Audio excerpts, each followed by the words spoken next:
Hey everyone, आज के इस वीडियो के अंदर हम तत्पुरुष समास के जो भी भाग बचे हैं, जो भी पार्ट बचे हैं, वो कवर करने वाले हैं। और साथ ही में हम द्वंद्व समास और बहुब्रीहि समास और केवली समास को पढ़ने वाले हैं। यदि अभी तक आपने हमारा पिछला वीडियो समास का नहीं देखा है, तो आपको इसमें बहुत कम यहाँ पे समझ में आएगा, क्योंकि ये पूरा वीडियो उसी पर आधारित है। इसलिए आप पहले पार्ट फर्स्ट देखो और उसके बाद ये वाला वीडियो देखना। तो हम बिना देरी किए वीडियो को शुरू करते हैं। तो सबसे पहले जो कर्मधारय समास होता है, वो यदि आप बुक से पढ़ोगे तो आपको बिल्कुल ही समझ में नहीं आएगा। जिस तरह से मैंने यहाँ पे बताया है आपको, अपनी बुक के अंदर ऐसा बिल्कुल भी नहीं है, क्योंकि उसमें सब कुछ एक ही जगह पर सब कुछ दे दिया है। लेकिन मैंने यहाँ पे इसको तोड़ तोड़ के सारे एग्जाम्पल को अलग किया है कि किस में किस तरह से पूछा जाता है। जो कर्मधारय समास होता है वो तत्पुरुष समास का ही पार्ट होता है, जैसे कि मैंने पहले वीडियो के अंदर बताया आपको।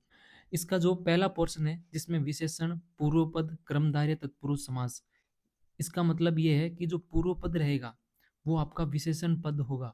यदि किसी भी शब्द में पूर्व पद यदि विशेषण शब्द है तो वो कर्मधारय समास होगा। जैसे श्वेत वस्त्र, इसके अंदर पूर्व पद कौन सा है? श्वेत। और श्वेत क्या है? विशेषण शब्द है, तो श्वेतम वस्त्र। दूसरा एग्जाम्पल है कर्षण सर्प, इसके अंदर कर्षण मतलब कि काला सर्प, काला सांप, कर्षण सर्प। यहाँ पे जो है कर्षण है, श्वेत है, महाराजा में महा है, ये जो है विशेषण शब्द है और ये पूर्व पद है। तो इस तरह से अपने पहला कंप्लीट हो गया। इसके बाद विशेषण उभय पद कर्मधारय तत्पुरुष समास, जिसमें दोनों पद जो है पूर्व पद और उत्तर पद दोनों ही विशेषण देखने को मिलता है।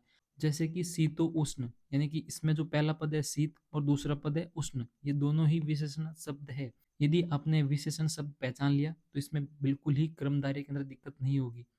शीत उष्ण। दूसरा देखो शुक्ल कृष्ण, शुक्ल कृष्ण, यहाँ पर दोनों जो है ये विशेषण शब्द है। तो ये भी अपना कंप्लीट हो गया। इसके बाद है उपमान पूर्व पद क्रमधारय तत्पुरुष समास। दो चीजें आपको ध्यान रखनी है, एक होता है उपमान और एक होता है उपमेय। उपमान क्या होता है? जिसके साथ तुलना कर रहे हैं, यानी कि किसी भी चीज की जिसके साथ तुलना की जा रही है वह उपमान होता है। और जिसकी तुलना अपन करते हैं वो क्या होता है? उपमेय होता है। जिसकी तुलना करते हैं वो उपमेय होता है। ऐसे शब्द के अंदर जो उपमान होता है वो हमेशा पूर्व पद देखने को मिलता है। जो भी आपको समस्त पद दे रखा है उसमें जो पूर्व पद है वो उपमान होता है। जैसे कि चंद्र मुखम, चंद्र जैसा मुख। अब यहाँ पे सबसे पहले देखो कि उपमान क्या है और उपमेय क्या है। तो यहाँ पे जो है मुख है वो उपमेय है, क्योंकि हम यहाँ पे मुख की तुलना कर रहे हैं किसके साथ में? चंद्रमा के साथ में, यानी कि चंद्र के समान मुख। तो चंद्र क्या हो गया? यहाँ पे उपमान हो गया, और उपमेय क्या हो गया? मुख हो गया। तो यहाँ पे अपन को ईव शब्द जोड़ना है उपमान के बाद, ये ध्यान रखना है आपको। क्या शब्द जोड़ना है? ईव शब्द जोड़ना है। तो चंद्र ईव मुखम हो गया। उसके बाद है उपमान उत्तर पद क्रमधारय तत्पुरुष समास, जिसमें उत्तर पद जो है वो उपमान देखने को मिलता है। इसमें क्या था? पूर्व पद उपमान था। यदि आपको उत्तर पद उपमान मिले तो वो भी एक प्रकार का क्रमधारय समास ही है। जब हम विग्रह वाक्य में यूज शब्द यूज करते हैं वो आपको लास्ट में यूज करना है, यानी कि लास्ट में मतलब उपमान के बाद आपको यूज करना है। इसमें भी उपमान के बाद ही करना था, लेकिन इसमें उपमान पूर्व पद था और पूर्व पद के बाद अपन को यूज शब्द यूज करना है। लेकिन इसमें जो है उपमान कौन सा है? उत्तर पद है, तो उत्तर पद के बाद में अपन को यू यूज करना है। जैसे कि एग्जाम्पल देखो आप, नरसिंह। तो यहाँ पे जो है सिंह जो है ये अपना उपमान शब्द है, क्योंकि यहाँ पे इससे तुलना की गई है। तो यहाँ पे है नर सिंह यू, यानी कि जो यू वर्ड है वो आपको पीछे यूज करना है इसमें। तो ये हो गया अपना कर्मधारय तत्पुरुष समास। आपको इतना नहीं आता है तो कोई दिक्कत नहीं, आपको बस इतना पहचानना है कि वो तत्पुरुष समास है कि नहीं। यदि आप सीधा सीधा इतना ही लिख दोगे तत्पुरुष समास या कर्मधारय तत्पुरुष समास, आप विग्रह नहीं कर पाओ सही से, तो भी कोई दिक्कत वाली बात नहीं है, आपको अच्छे मार्क्स मिल जाएंगे। लेकिन कम से कम आपको इतना तो पहचानना है कि वो कर्मधारय तत्पुरुष समास है या नहीं। तो यहाँ पर ये अपना कर्मधारय समास कंप्लीट हो जाता है। इसके बाद तत्पुरुष समास का ही एक पार्ट है नज्ञ तत्पुरुष समास। ये क्या होता है कि जिस समास में पूर्व पद निषेधात्मक हो, यानी कि जो पहले वाला पद हो उसमें निषेध का अर्थ हो, मना करने के रूप में हो, जहां पर भी ए आ जाए या अन आ जाए तो वहां पे हम नज्ञ तत्पुरुष समास यूज करते हैं। जैसे एग्जाम्पल देखो, अब्राह्मण, यानी कि इसमें आपको विग्रह वाक्य में न यूज करना है और ब्राह्मण आगे सीधा सीधा लिख देना है, क्योंकि हमें यहाँ पे निषेधात्मक रखना है। तो न्याय यूज कर दो और आगे सीधा सा वर्ड लिख दो, अज्ञान, अविद्या, जहाँ पर भी आगे ए आ जाए तो आपको वहाँ पे नज्ञ तत्पुरुष समास यूज करना है। मैंने यहाँ पे क्या लिखा कि आगे ए आए तो नज्ञ, या यहाँ पे अन भी आ जाए तो भी ये नज्ञ तत्पुरुष समास होता है। अब अन कब आएगा और ए कब आता है ये भी देख लो। ए जो है व्यंजन के अंदर आता है, यानी कि यहाँ पे जब व्यंजन शब्द यूज होगा तब अपना यहाँ पे ए आएगा। जैसे कै से ज्ञ तक जो है ये व्यंजन शब्द है, इसमें भी बे है तो ये अपना व्यंजन है, इसमें भी व्यंजन है और इसमें भी व्यंजन है। यदि यहाँ पे स्वर होता कोई भी, यहाँ पे स्वर होता कोई भी, तो वहां पे जो है शब्द के आगे अन यूज होता है। तो इस प्रकार से आप इसको नज्ञ तत्पुरुष समास को भी बिल्कुल इजीली पहचान सकते हो, बहुत ज्यादा इजी है। इसके बाद तत्पुरुष समास का एक और पार्ट है द्विगु समास। इसके अंदर क्या होता है कि पूर्व पद का संख्यावाची होना। जो भी आपको समस्त पद मिलेगा उसमें जो पूर्व पद है वो आपको संख्यावाची देखने को मिलेगा। इसके अंदर षष्ठी विभक्ति बहुवचन और समाहार इन विग्रह आपको यूज करना है। आप जब भी इसमें विग्रह वाक्य करते हो तो आपको षष्ठी विभक्ति बहुवचन यूज करना है और समाहार आपको वर्ड यहाँ पे ऐड करना है विग्रह वाक्य के अंदर। जैसे कि एग्जाम्पल देखो, त्रिदोष, तो यहाँ पे सबसे पहले हमने कैसे पहचाना कि ये द्विगु है, यहाँ पे त्रि आ गया यानी कि संख्यावाची शब्द आ गया, यहाँ पे नौ आ गया, यहाँ पे सप्त आ गया, यहाँ पे पंच आ गया। इस तरह से ये यहाँ पे संख्यावाची शब्द है। लेकिन मैंने आपको एक पहले वीडियो के अंदर एक्सेप्शन बताया है कि यदि वो आपको संख्यावाची शब्द नदी के साथ में दिखे तो वहां पे अविर्भाव समास होता है। आप समास का पहला वीडियो देखोगे तो आपको समझ में आएगा। यहाँ पर मैंने त्रिदोष का विग्रह वाक्य कैसे किया। त्रि का सबसे पहले मैंने यहाँ पे इसका षष्ठी विभक्ति बहुवचन लिख दिया, त्रयानाम दोषानाम समाहार। वैसे ही नवग्रह का मैंने यहाँ पे षष्ठी विभक्ति बहुवचन, षष्ठी विभक्ति बहुवचन समाहार। आपको इसी तरह सप्त धातु का देखना है, पंचभूत का देखना है या पंच महाभूत का देखना है, दोनों का यहाँ पे आपको लिखना है। इसके बाद अपना तत्पुरुष समास का एक लास्ट भाग और है उपपद तत्पुरुष समास। इसके अंदर क्या होता है कि उत्तर पद कार के रूप में हो या उत्तर पद जय के रूप में हो, या तो कार के रूप में हो या जय के रूप में हो, तो ये अपना उपपद तत्पुरुष समास होता है। मैक्सिमम आपको यही वर्ड देखने को मिलेगा, अगर आ गया तो इन दोनों में से ही आएगा, कहीं से भी और से आने वाला नहीं है। जैसे कि एग्जाम्पल देखो, स्वर्णकार, स्वर्ण करोति इति, आपको ये वाला पीछे वाला जो वर्ड है ये याद रखना है। यदि उपपद आ जाए तो आपको करोति इति यहाँ पे ऐड करना है। तो स्वर्ण करोति इति। कुंभकार, देखो कार आया, मैंने ऊपर आपको बताया है, तो कुंभ करोति इति। इसके बाद हम अपने मास्टर प्रोग्राम के बारे में बात कर लेते हैं। तो आपका एग्जाम बहुत ज़्यादा नज़दीक है। मेरे हिसाब से अभी का जो टाइम है वो स्मार्ट स्टडी करने का है, कोई भी नोट्स नहीं बनाने हैं। मेरे यहाँ पे जो है लेटेस्ट सारे के सारे नोट्स ट्रिक के साथ में मिलेंगे, PYQ सॉल्यूशन भी मिलेंगे आपको। गेस्ट पेपर जो भी मैं यहाँ पे डालने वाला हूँ और जो मैंने डाले हैं वो वहाँ पे उपलब्ध है। और साथ ही में जो भी इंपॉर्टेंट ट्रिक्स है, जो इंपॉर्टेंट टॉपिक है, वो आपको सारे के सारे यहाँ पे मिलेंगे। आपको यदि हमारा ये प्रोग्राम ज्वाइन करना है तो आपको मेरे को व्हाट्सएप पे मैसेज करना है। ओनली मिनिमम आपको यहाँ पे सब्सक्रिप्शन लेना पड़ेगा और आप मेरे ग्रुप के साथ में ऐड हो सकते हो। उसके बाद अपना है बहुब्रीहि समास। ये क्या होता है? जिसमें पूर्व और उत्तर पद को छोड़कर अन्य पद का अर्थ प्रदान होता हो। मैंने समास के पहले वीडियो के अंदर बताया है कि जहाँ पे पूर्व और उत्तर पद दोनों ही प्रदान नहीं होता है, इसका मतलब ये है कि कोई तीसरा अर्थ ही निकलता है और जो अर्थ निकलता है वो प्रधान देखने को मिलता है। अन्य पद जो होता है वो भगवान के नाम से मैक्सिमम देखने को मिलेगा, आपको ये ध्यान रखना है। मुख्यतः भगवान के नाम पे देखने को मिलेगा, बट और भी कुछ वर्ड हो सकते हैं। विग्रह के अंदर आपको यस्य से यूज करना है। क्या यूज करना है? यस्य से। एग्जाम्पल देखो, जैसे कि पीताम्बर, पीतम अम्बरम यस्य से, आपको बस ये याद रखना है। पीला है जिसका अंबर, किसका? विष्णु का। तो विष्णु यहाँ पे तीसरा अर्थ निकल रहा है कि नहीं? तो यहाँ पे तीसरा अर्थ ही यहाँ पे प्रधान देखने को मिल रहा है, इसलिए ये हो गया अपना बहुव्रीहि समास।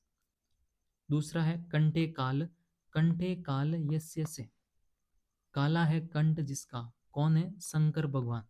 तीसरा अर्थ निकल रहा है। उसके बाद कुछ ऐसे एग्जाम्पल भी है जहाँ पे आप द्विगु समास लगाने की कोशिश करोगे, बट यहाँ पे द्विगु समास नहीं होता है। जैसे कि द्विमूर्ध, इसका समास वगैरह क्या है? दो मूर्धानो यस्य से, जिसके दो मुख हो, इसका अर्थ ये होता है।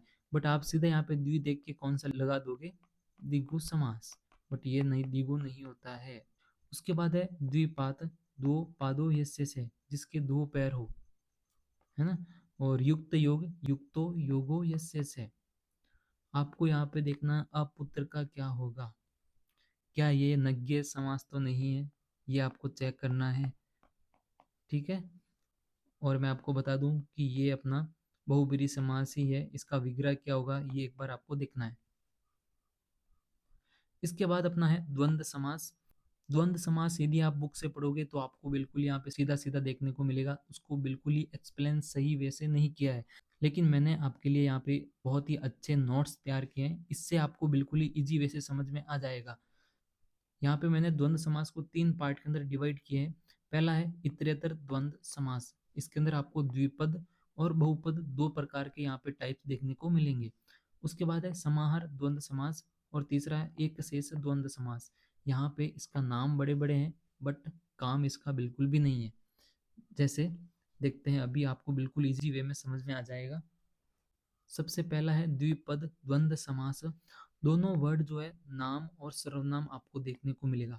आपको जो भी समस्त पद मिलेगा उसका जो उत्तर और पूर्व है, उन दोनों के अंदर या तो किसी का नाम होगा या कोई सर्वनाम शब्द देखने को मिलेगा। और समस्त पद के अंदर आपको जो उत्तर पद है उसमें प्रथमा विभक्ति द्विवचन देखने को मिलेगा, ये आपको याद रखना है, ठीक है। जैसे कि एग्जाम्पल देखो आप, पहला एग्जाम्पल मैंने यहाँ पे दिया है राम चे कृष्ण चे। तो यहाँ पे इसका समस्त पद क्या हो गया, राम कृष्णो। तो यहाँ पे कृष्णो क्या है, उत्तर पद है। उत्तर पद में मैंने यहाँ पे क्या बताया आपको, प्रथमा विभक्ति द्विवचन यूज करना है। तो यहाँ पे दोनों वर्ड जो है वो आपको संज्ञा देखने को मिलेगा, यानी कि कोई नाम है, और सर्वनाम भी यहाँ पे शब्द हो सकता है। जैसे कि दूसरा है सीता चे राम चे, तो सीता रामो इसका हो गया, यहाँ पे प्रथमा विभक्ति द्विवचन। दूसरा यहाँ पे बहुपद द्वंद्व समास। इसके अंदर क्या होता है कि दो से ज्यादा वर्ड देखने को मिलेंगे, इसका बहुपद का मतलब भी यही है, यानी कि दो से ज्यादा वर्ड।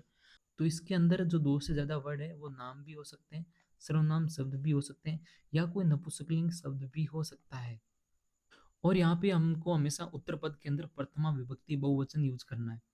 ऊपर क्या था, प्रथमा विभक्ति द्विवचन, यहाँ पे जो है प्रथमा विभक्ति बहुवचन। क्यों, क्योंकि इसके नाम में भी बहु है, ऐसे आप याद रखो, और इसके नाम में द्वि है तो यहाँ पे द्विवचन आपको यूज करना है।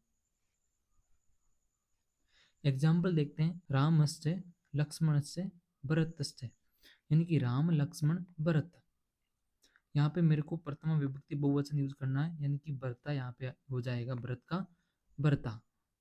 राम रामो रामः होता है ना, वैसे ही भरत का भी सेम उसी विभक्ति के अंदर वो चलता है, इस तरह से यहाँ पे ये बन जाएगा। दूसरा एग्जाम्पल देखो, रामस्य सीतास्य पुष्पस्य, राम सीता पुष्पाणी। यहाँ पे जो पुष्प क्या है, उभय पद है अपना यहाँ पे, है ना। और मैंने आपको क्या बताया अभी ऊपर कि उभय पद के अंदर प्रथमा विभक्ति बहुवचन यूज करना है। तो पुष्प का बहुवचन प्रथमा विभक्ति क्या होता है, फलम फले फलाने के समान ये चलता है, ये नपुंसकलिंग शब्द है। पुष्प पुष्पे पुष्पाणी, तो यहाँ पे ये हो गया इसका पुष्पाणी।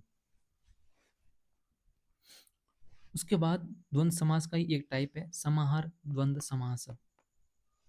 इसके अंदर दो शब्द आपको नपुंसकलिंग देखने को मिलेंगे, है ना। और उत्तर पद जो है, उत्तर पद के अंदर प्रथमा विभक्ति एक वचन आपको यूज करना है। एग्जाम्पल देखो आप, वात वचम, तो वात चे वच चे समाहार। सीधा आपको यहाँ पे समाहार ऐड करना है, क्योंकि इसके नाम ही समाहार द्वंद्व समास है, तो समाहार यहाँ पे ऐड कर दिया मैंने,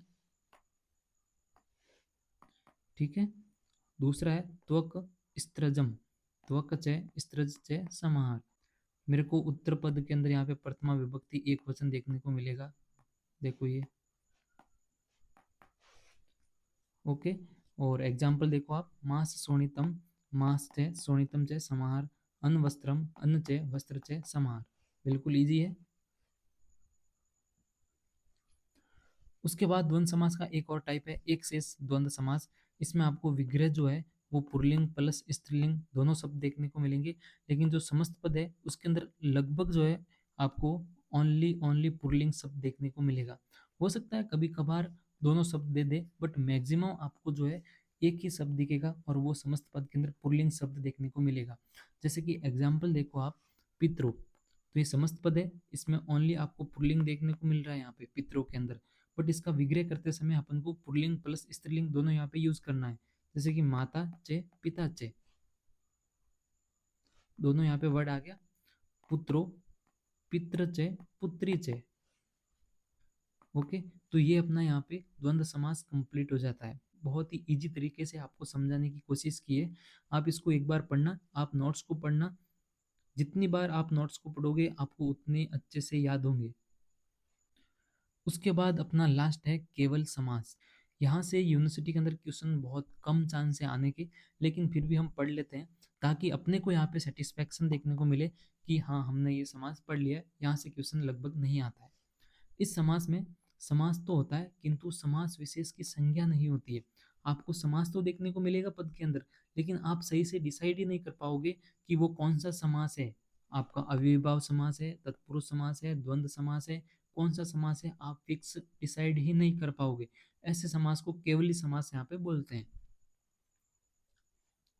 जैसे कि एग्जाम्पल देखो, भूतपूर्व। अब यहाँ पे हम डिसाइड नहीं कर पा रहे हैं कि ये अव्ययभाव समास है कि तत्पुरुष समास है। कहीं पे भी ऐसा कुछ वर्ड अपन को दिखा नहीं, कोई भी यहाँ पे हमने ट्रिक्स या टिप्स के अंदर भी नहीं ऐसा कुछ देखा है, और जो उसके रूल रेगुलेशन है उनमें भी हमने नहीं पढ़ा है।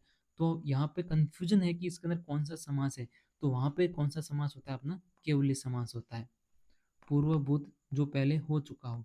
इस तरह से अपना केवली समास देखने को मिलता है। बस हमें केवली समास के अंदर इतना ही पढ़ना है। तो यहाँ पे अपना समास का जो लेक्चर है वो खत्म हो जाता है। हमने समास को पूरी अच्छी तरीके से यहाँ पे पढ़ लिया है। अब हम PYQ के बारे में थोड़ा डिस्कस करते हैं। तो SAQ जो है वो आपका 2025 का यहाँ पे दे रखा है, और LAQ भी यहाँ पे मैंने डाल रखा है। 2024 का भी मैंने यहाँ पे डाल रखा है SAQ, 2024 का LAQ भी डाल रखा है। अपना वीडियो काफ़ी बड़ा हो गया है, इसलिए मैं इसके जो सॉल्यूशन है आपको मेरे यहाँ पे मास्टर प्रोग्राम के अंदर प्रोवाइड कर दूंगा। यहाँ पे आपको सारे नोट्स, जो PYQ जो सॉल्यूशन है यहाँ पे आपको मिल जाएंगे। टिप्स एंड टॉपिक्स भी आपको इम्पोर्टेंट MCQ कौन कौन से आ सकते हैं, ये सारे मैं यहाँ पे डाल रहा हूँ। इसलिए यदि आपको ज्वाइन करना है तो मेरे यहाँ पे व्हाट्सएप पे आप मैसेज करो। सीधा आपको एक छोटा सा सब्सक्रिप्शन लेना है, मेरे इस प्रोग्राम के अंदर आप ज्वाइन कर सकते हो। ये सारे सॉल्यूशन आपको वहीं पे मिल जाएगा। अगले वीडियो के अंदर हम यहाँ पे संधि का टॉपिक शुरू करेंगे, या जो अपना काफ़ी स्टूडेंट का मैसेज था कि हमको सर्वनाम शब्द भी पढ़ना है, तो वो भी मैं डाल दूंगा। और आत्मनेपदी जो शब्द है वो भी मैं यहाँ पे वीडियो डालने वाला हूँ। बट उनसे भी पहले हम संधि को कंप्लीट करेंगे। उसके बाद जो छोटे छोटे टॉपिक जो बचे हैं वो हम कंप्लीट करने की कोशिश करेंगे। आपके एग्जाम से पहले सारे टॉपिक मैं कवर कर दूंगा।